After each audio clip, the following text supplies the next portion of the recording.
বাংলাদেশ আওয়ামী লীগের ৭৫তম প্রতিষ্ঠাবার্ষিকী উপলক্ষে রাজধানীর গুলিস্তানে ঢাকা মহানগর দক্ষিণ আওয়ামী লীগের উদ্যোগে আলোচনা সভা, এবং এই আলোচনা সভায় প্রধান অতিথি হিসেবে উপস্থিত থাকবেন আওয়ামী লীগের সাধারণ সম্পাদক, সড়ক পরিবহন ও সেতু মন্ত্রী ওবায়দুল কাদের।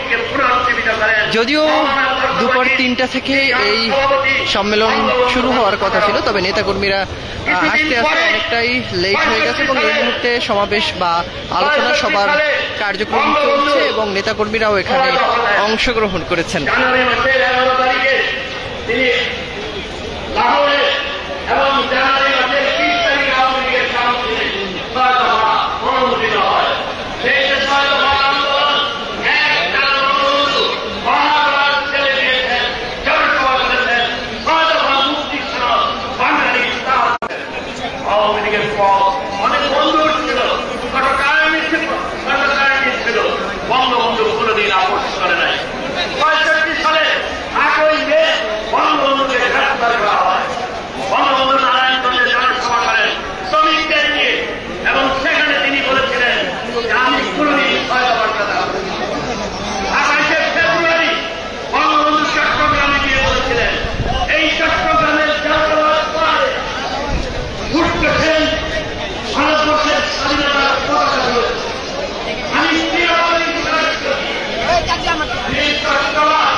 এটি আমাদের আনন্দের, গৌরবের, অনুভূতি, অহংকারে।